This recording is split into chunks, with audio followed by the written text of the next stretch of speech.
you wanted the best, you've got the best podcast, the hottest podcast in the world.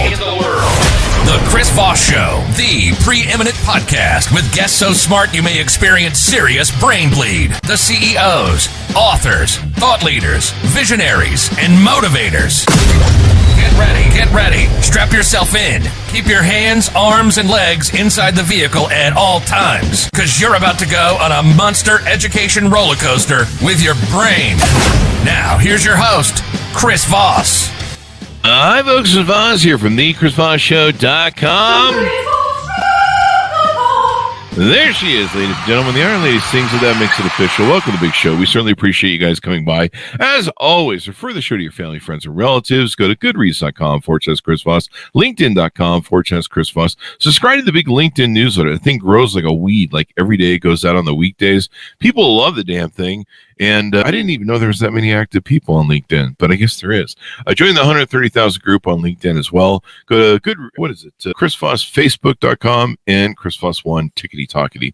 We have an amazing author and mind on the show. He's going to help you become more radical, but he's going to redefine the term in a sense that probably makes more sense and can help change your life. So he's not asking you to storm any castles or anything, but or to come up with any new Taylor Swift conspiracy theories that's going on right now in 2024. If you're watching this show 5 to 10 years from now on YouTube, he's just going to teach you what radical really means, at least in what he defines it and how it can help you. He is the author of the latest book to come out on the show. And we'll be talking about his book and everything that went into it and all that good stuff. In the meantime, let's go ahead and introduce him. The book is entitled Masterpiece: What Would You Do with All the Time and Money in the World? Came out February 2nd, 2021. Alexander Chatfield is on the show with us today. He is a global authority on creativity and how we use it to reinvent business in harmony with Mother Nature. He leads the Themasterpiece.agency, designing personal journeys for purposeful pioneers and their teams to elevate themselves to the next level by creating and communicating their masterpiece. He has helped over 2,000 changemakers to discover their purpose in life and hundreds to get clarity on their next chapter of their life.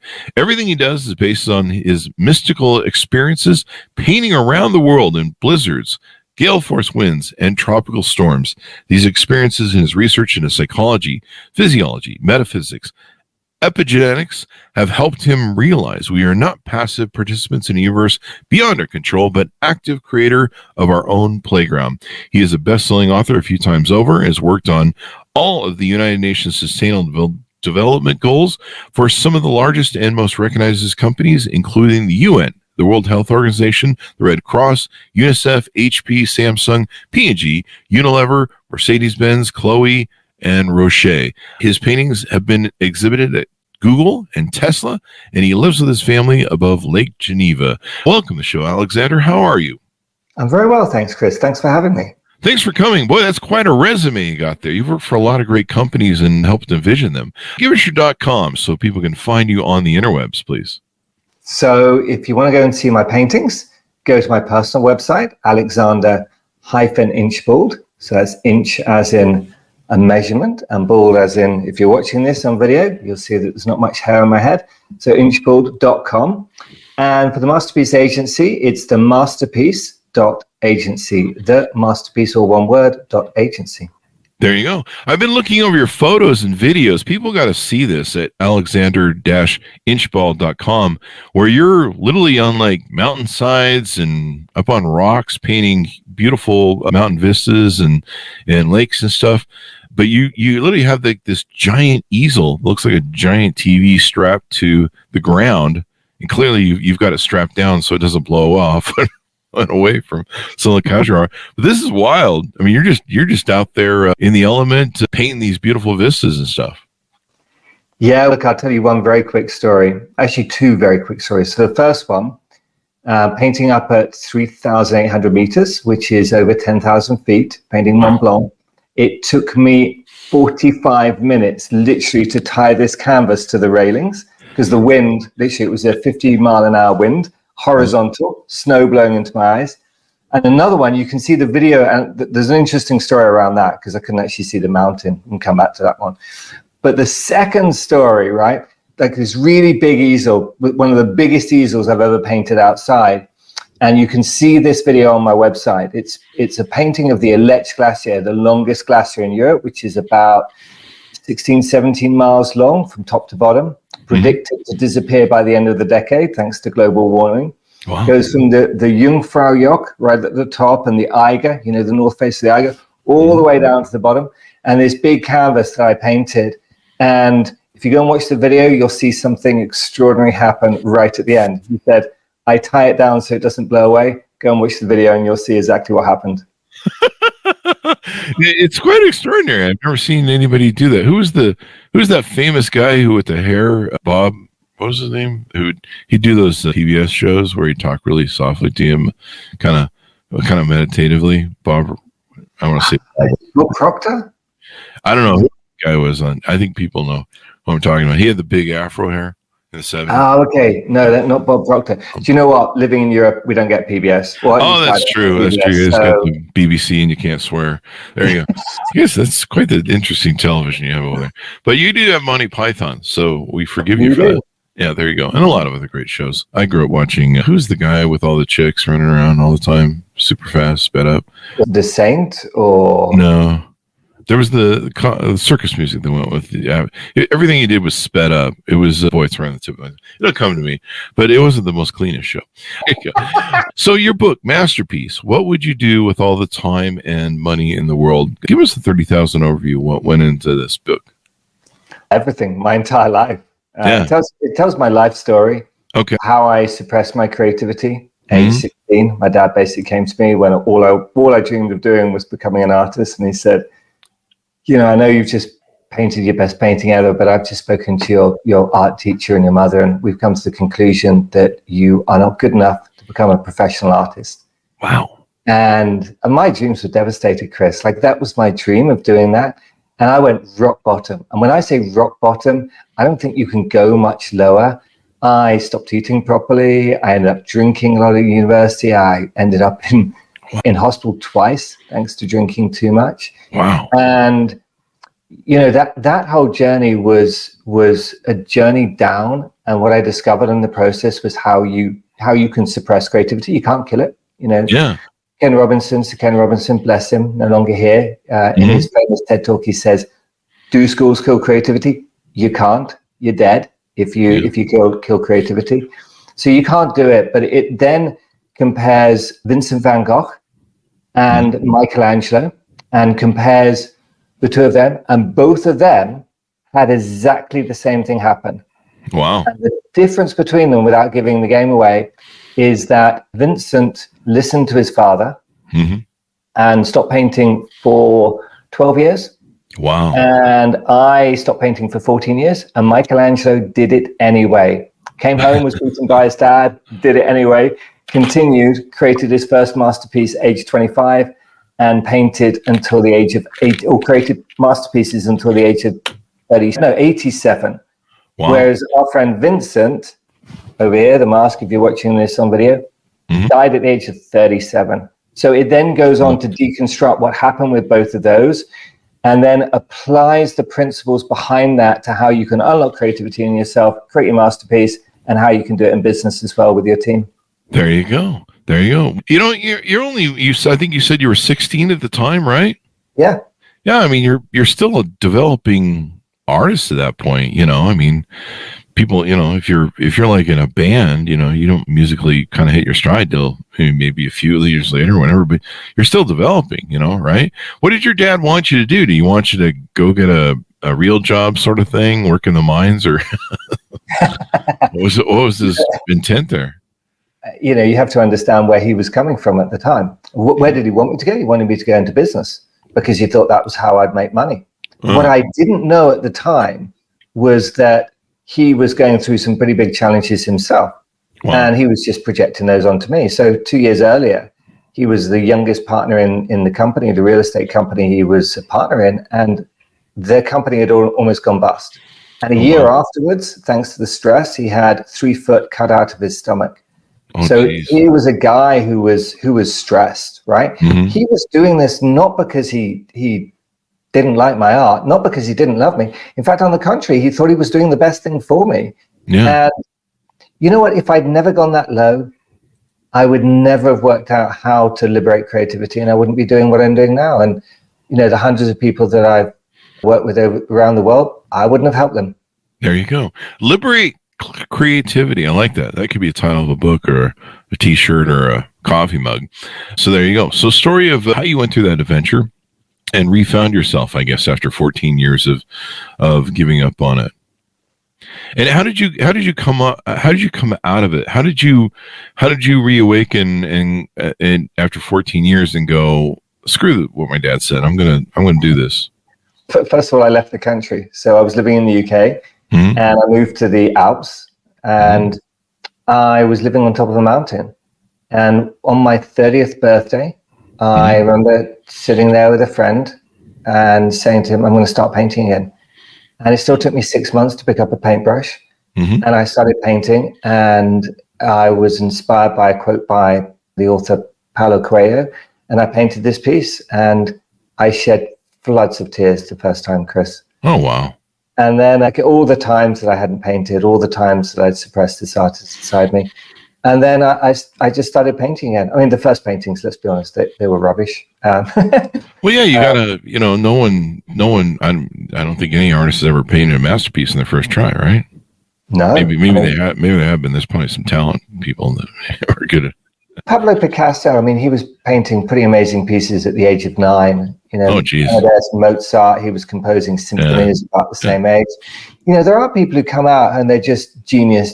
But if you look at Michelangelo, age 25, he sculpted David, which was his first masterpiece. If you look at Vincent, he wasn't really creating a masterpiece.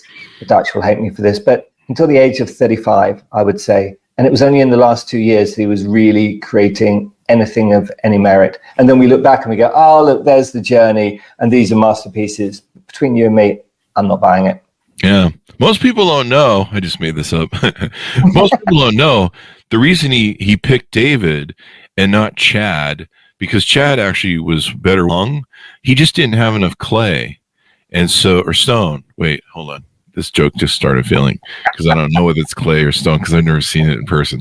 But yeah, that's the whole reason he's got that guy who looks like he just came out of the cold ocean hanging there.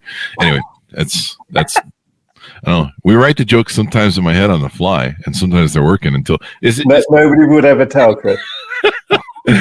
Not that way, but I think he's carved out of stone, right? Or is he clay? Marble. Yeah. Marble. See, I knew that. That was in the joke. Somebody fix that and edit. Yeah, no one would tell. I've just given the game away, Chris. No one would tell. He just ran out of clay. Yeah, that joke doesn't even work now. So, but sometimes you kill when you die. So there you go. So now you've found your artistry, your creativity, your painting. How did you turn this into something where now you're helping people and organizations be empowered using your creativity? It was a journey. I mean, at the time I was working in communications, so I spent 15 years running agencies in the UK and then left and ended up working on all the sustainable development goals for organizations like the UN, UNICEF, World Health Organization, Red Cross, people like that. And, there was a pivotal moment where I started to go out into the mountains and I started to have these experiences that you can't really explain with modern science. Like things would happen, the weather would change, I'd end up in a blizzard or gale force winds. And I started to get some insights, and there were insights about how creativity works and how change works. And I was like, oh my God, wouldn't it be amazing if we unlocked all the creativity in every single person in these big organizations? And so I started to take these insights back, and nobody was ready to hear them. Oh, wow. Okay. And so what it boiled down to in the end was a question of design, but also a question of mindset. So I realized that wasn't going to fly. And I then went on a long journey to try and work out how to use these insights and apply them in a business context. And I started off by running a couple of workshops called Unleash Your Creativity with a friend of mine who was a master NLP coach. And we ran 2 of those workshops. And then we got invited to Jordan by a guy who was building websites for me. So he had a team of 15, 20 people. And he said, will you come and run a workshop with us? And we did. And we ran it literally in Jordan, looking over Israel. And it was an incredible workshop. And this was the first time I'd run a team workshop. And then I realized, I could do this. So then from there, I started to develop the tools and then find the right audience. And then the same guy, Heath, came back to me and he said, would you run a workshop for me as an individual to help me to work out what I'm, my masterpiece? I said, yeah, sure. And anyway, his first masterpiece, if you exclude the company he was running, was a program to help refugees who are not allowed to work by the UN to actually use their skills to actually create something. So kind of the original maker idea. And eventually he exited that, and it's still an ongoing concern. Oh, wow. There you go. So how did you get into this painting on the mountains all the time? And is this your main form of artistry? Yeah, unless you include writing or coaching or skiing but the main way I do it, is painting. So I was speaking to one of my mentors, a woman called Elizabeth DeVries, who's based in LA. And she said to me, you need to go out and paint outside. And I've been painting in the studio. Like when you're in an atelier, in a studio, there's no wind, everything's controlled, the paints are nice. And I went outside this first time, and I cannot begin to tell you, Chris, the change, like the wind's running through my hair. These were the days when I had hair. So wind running through the hair, and like the wind is running through the grass, and it's making these really interesting patterns. And I'm like, this is amazing. The painting was terrible because I wasn't used to everything moving. Like the canvas was moving, the grass was moving. How do you slow things down enough in order to be able to see what is actually there? And so I started to really struggle with this. And then I just continued. And in the end, I ended up painting in more and more extreme locations around the world. Wow. And so you probably find it really inspiring, like it fills your soul as a creative person. And here you are in this real environment. You're not just, you're not just in a comfortable studio where you're just like, hey, the air conditioning and there's no wind and stuff. I mean, I'm looking at the easels and how you have tied stuff down. And like, I'm just imagining, the gale force winds going through some of these mountains, because that's how it rolls, and it's just trying to get this thing painted, probably with some cold hands and everything else. So it kind of takes maybe creativity and endurance and discipline to like a next level for you. Yeah, I'll take you down to Provence, if I may, for a second. And this is where I got inspired to actually tie the canvas down. So if you can imagine, I'm in front of a field of lavender. So there's rows of lavender, this beautiful purple lavender, and there's a tree in the middle. And right behind me is Amzn.to, which is this kind of epic, legendary mountain that comes straight out of Provence in the south of France. And it's where they take the Tour de France up every so often. It literally just sticks out. Anyway, it gets really windy down there. So they have the Mistral wind. And this Mistral wind, it's not warm. It's a cold wind. It comes straight down Amzn.to. And it was coming up to where I was standing on this kind of rocky outcrop in front of this field. And I'm standing there, I've got my canvas in front of you, if you can imagine this. And literally, the canvas is moving in the wind. And I'm trying to take my brush to the canvas, right? Yeah. And I don't know if you've ever tried to do something where you're not in control. It's very, very frustrating. So I'm trying to do this, and the canvas is hitting the brush without me moving the brush. I'm like, literally, fuck this. So after 3 hours, what I've done is I've put stones into there's an easel with a drawer in it, and I've put stones in it, and it's still rocking around. The canvas is still moving. Chris, I got to the point where I was shouting at the wind. I was going maybe a bit Vincent, like I was going a little bit crazy. I was like, what the are you doing? Because I'm trying to paint here, and this is a great view. So in the end, after 3 hours, I gave up, right? I went back to the B&B. This was before Airbnb. I went back to the B&B. Following day, got up, went and hid somewhere, painted a painting, wasn't great. Got in my car, went and had lunch. Got out from lunch, put into the GPS the address where I was living back in Switzerland, started to drive, and then saw there was a 4-hour delay on the autoroute to Slade, the main highway back to Geneva. I was like, I'm not doing that. So I turned around, and the detour takes me right back where I was painting the previous day. Oh, wow. Like, is this a sign? It's a sign that it's like, you need to go back and do that. Yeah. So I started the canvas in the car, right? So I drive it, and I said to myself, well, maybe I'll set up again. So I set up the canvas again. And just like you, I was like, maybe there's a sign. Maybe I'm supposed to learn something here. Mm-hmm. So I sit down and I still my mind, right? Mm-hmm. And I have this crazy thought. I have one of these sponges. You know those ocean sponges you get? Really beautiful sponges. Yeah. And I pick up this sponge and I go to the canvas and I load the palette up with paint. And I fill literally I dab this sponge into different paint. And then I grab the side of the canvas.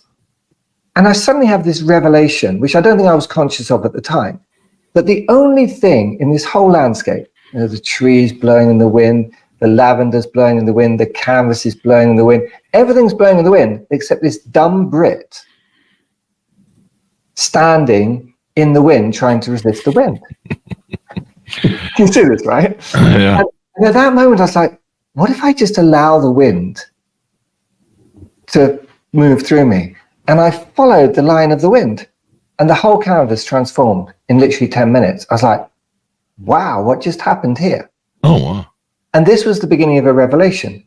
And the revelation you can summarize simply as what you resist most persists and grows. She's Carl Jung, right? There you go. What you resist. Give that to me one more time. What you resist persists and grows. And it was Carl Jung, the psychologist, father of modern psychology, who said that. What I understood afterwards was actually, if you embrace it, you embrace the resistance, it kind of partners with you.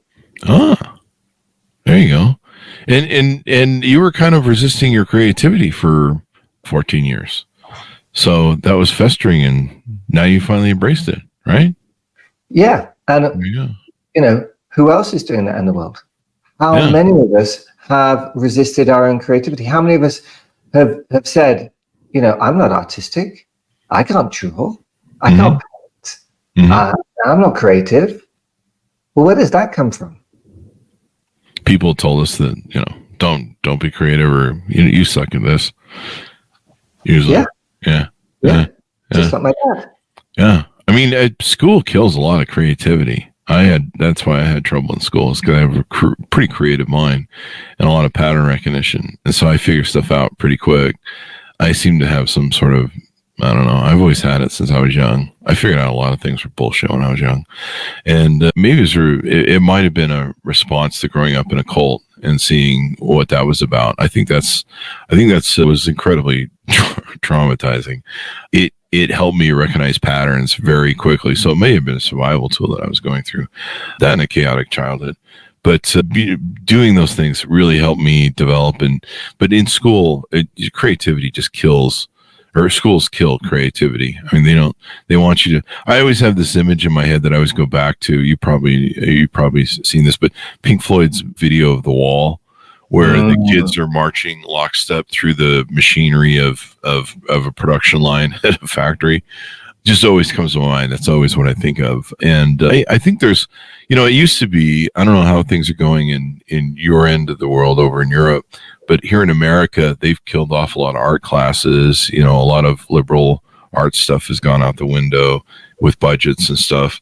And when I grew up, there was still art. They would teach you art stuff, and you'd have an art teacher encourage you to do some creativity. But for the most part, that was like all the creativity. If you wanted to get it weird on math or creativity and anything else, that wasn't encouraged. It's like you stick to your art class.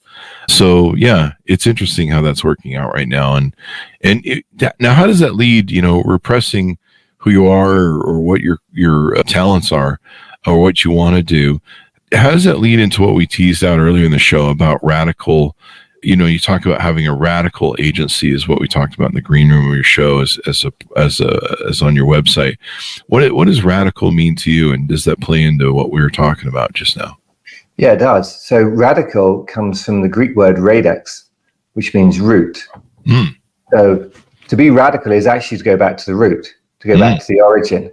And agency, believe it or not, comes from the Latin agentum, which means effective or powerful.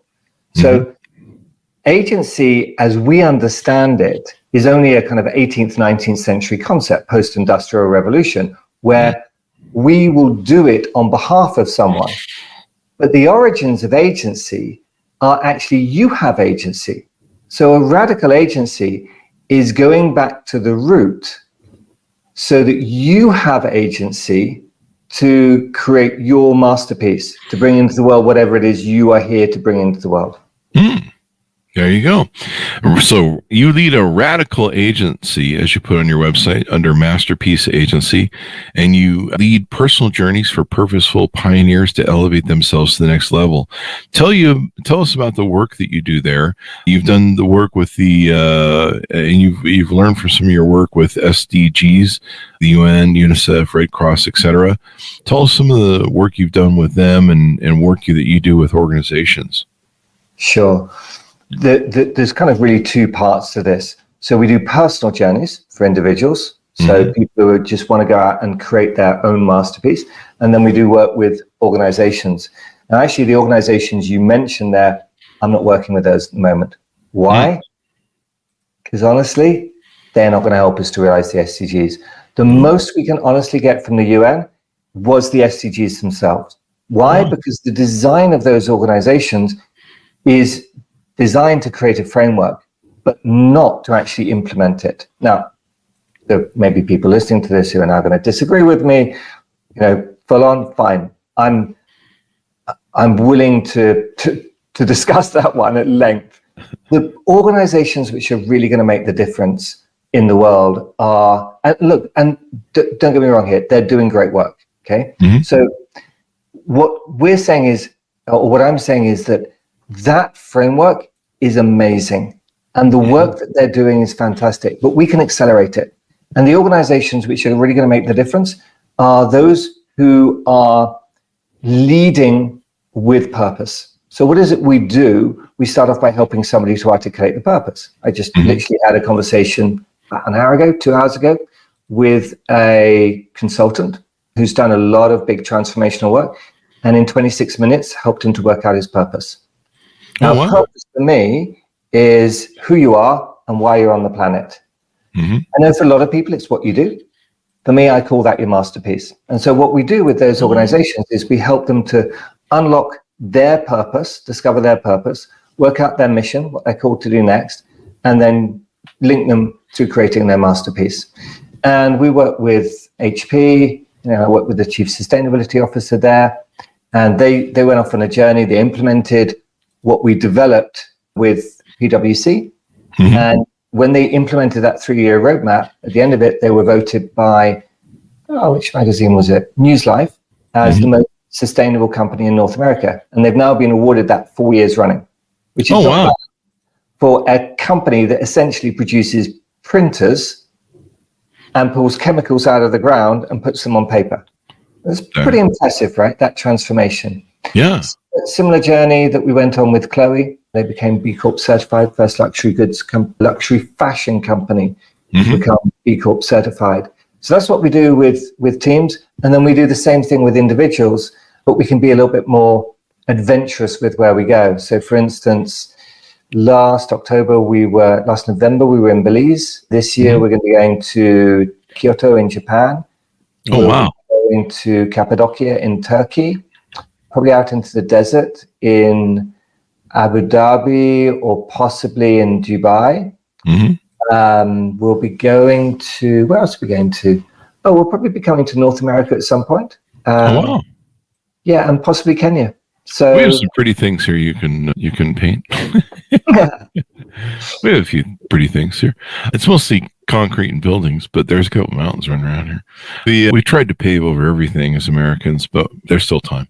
Well, you have Yosemite, and you have some of the most beautiful national parks in the world. Stunningly beautiful. We're going to pave them next week. That's how we roll in America. America, we pave everything over with concrete.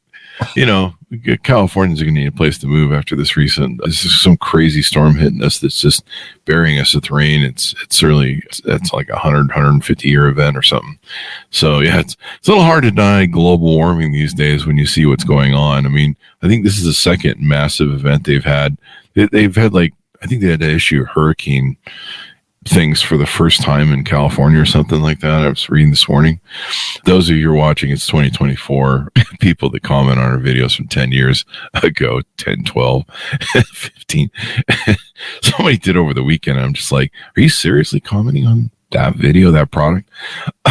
So what do you see each of us that we can do to change the climate, considering the craziness of what's going on, or help create peace in the world? We've got two wars going, kind of two wars. I mean, technically, you count the Israeli Hamas thing. I know there's some saber rattling going on around the world in some different places as well. What do you see that each of us can do to have an impact in the world? Yeah, look, my wife is Ukrainian, so my children are half Ukrainian.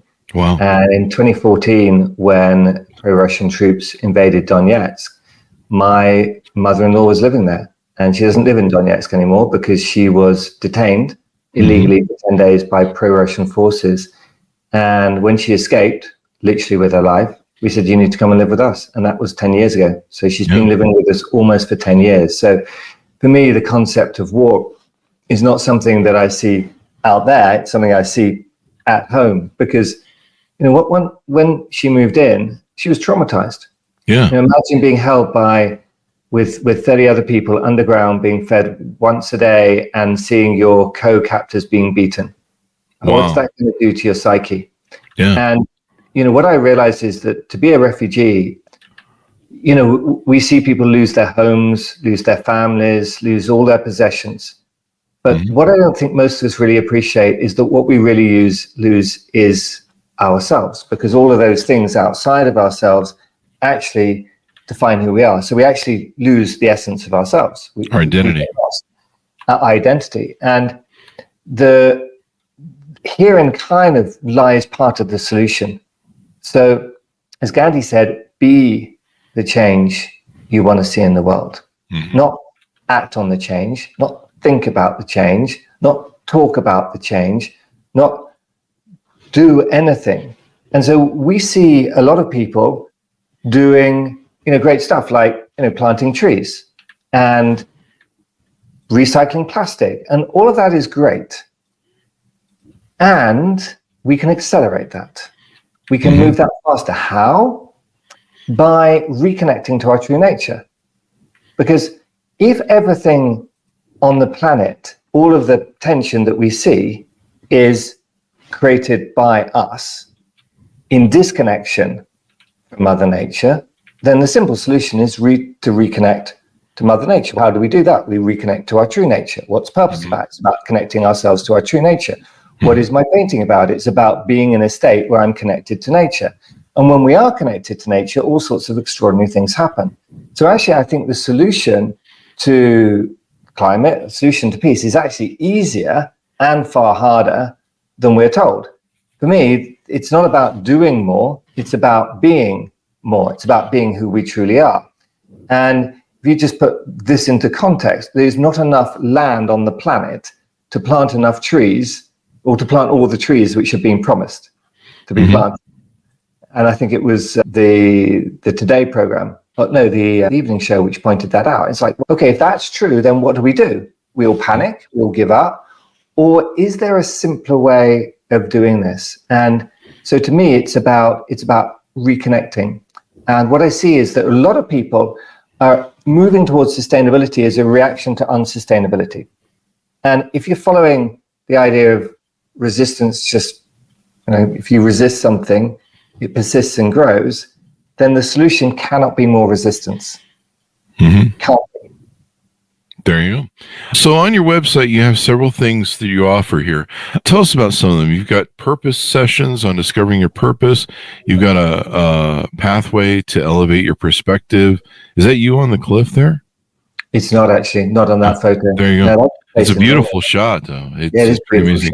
How to elevate your communications. Tell us about some of these offerings you have and how people can onboard with you or reach out to you and handshake with you to get involved.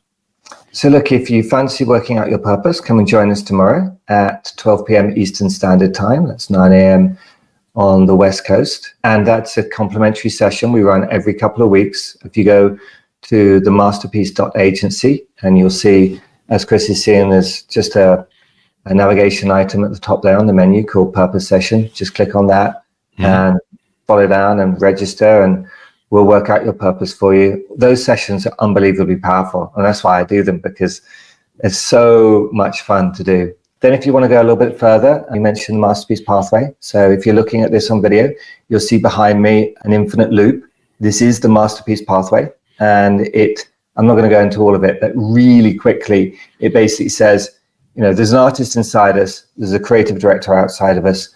We need both of these forces when we're creating. So when I paint, for instance, I'm resourcing myself. I'm going on this pathway here to place a brushstroke on the canvas, and then I'm going back and resourcing myself. But you can also map this, the lifetime of a person, the history of humankind, the history of the planet. It's a fractal model. And that's the pathway. It's designed to help people unlock their creativity, discover their destiny, and get clarity over what they're really here to do.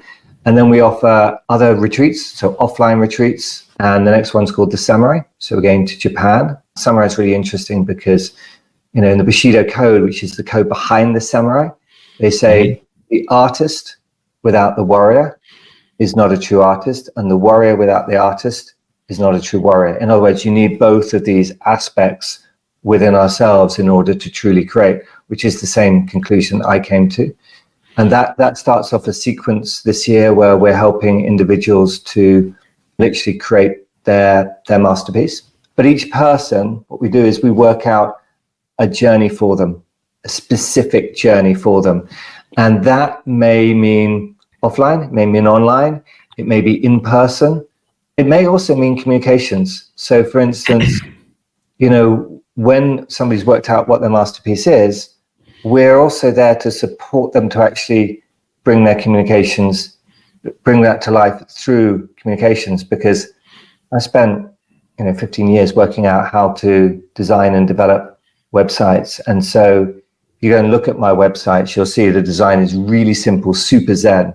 We also help people to actually go through that journey. So it's all the way from working out your purpose, all the way through to actually bringing it into the world and creating something powerful. But the key is just to start somewhere. And then we do the same thing for organizations as well. So you'll see a piece there for teams. And if you want to do something with the team, you can read up about that. There you go. Creativity is so important in business. I've been an entrepreneur all my life since 18.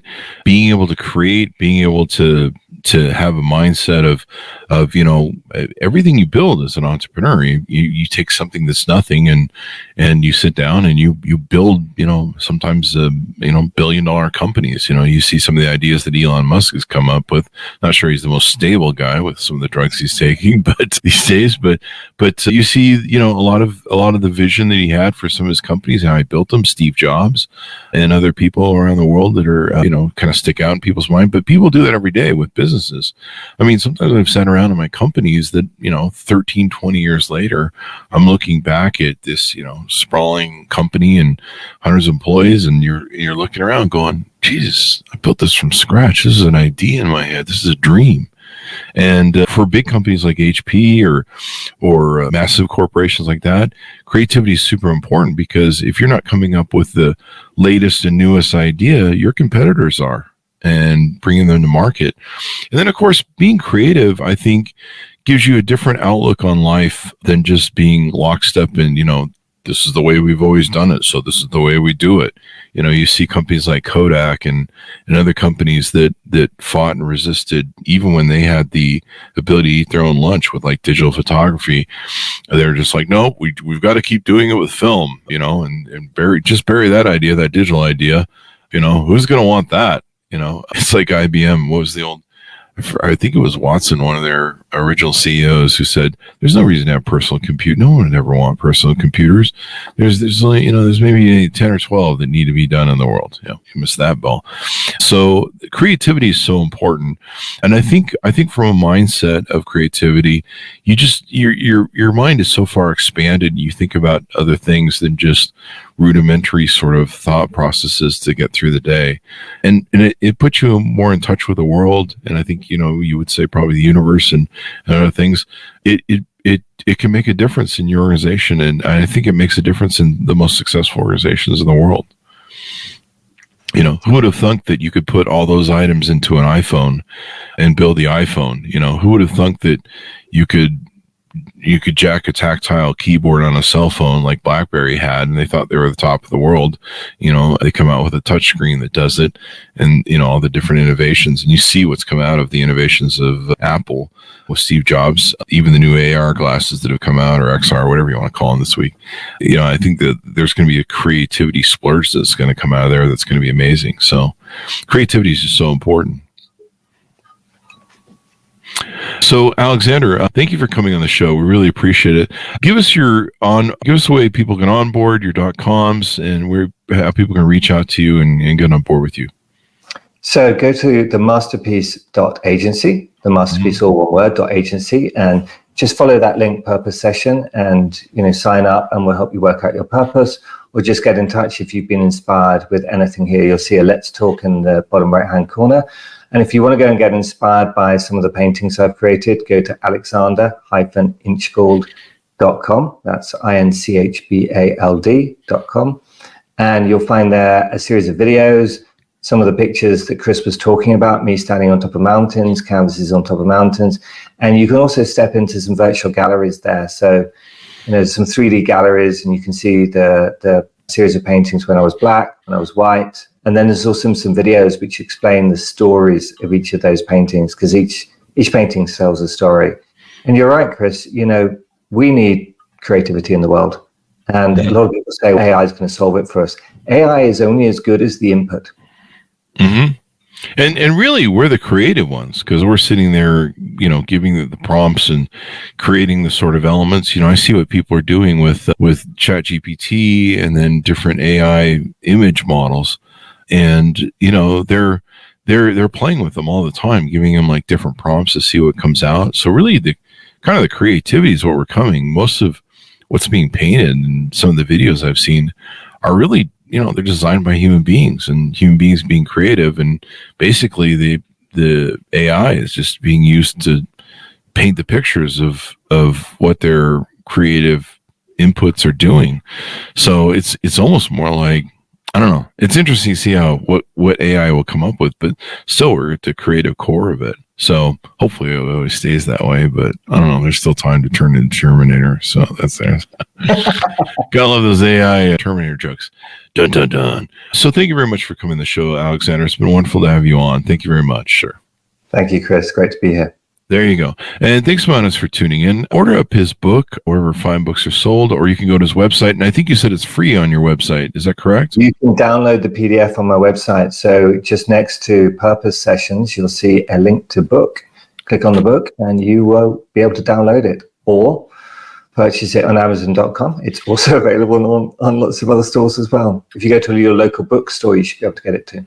There you go. Order up wherever fine books are sold, folks, at Masterpiece. What would you do with all the time and money in the world? As always, go to goodreads.com/Chris Voss, linkedin.com/Chris Voss, youtube.com/Chris Voss, and Chris Voss 1 on the tickety-talkety over there. Thanks for tuning in. Be good to each other. Stay safe. And we'll see you guys next time.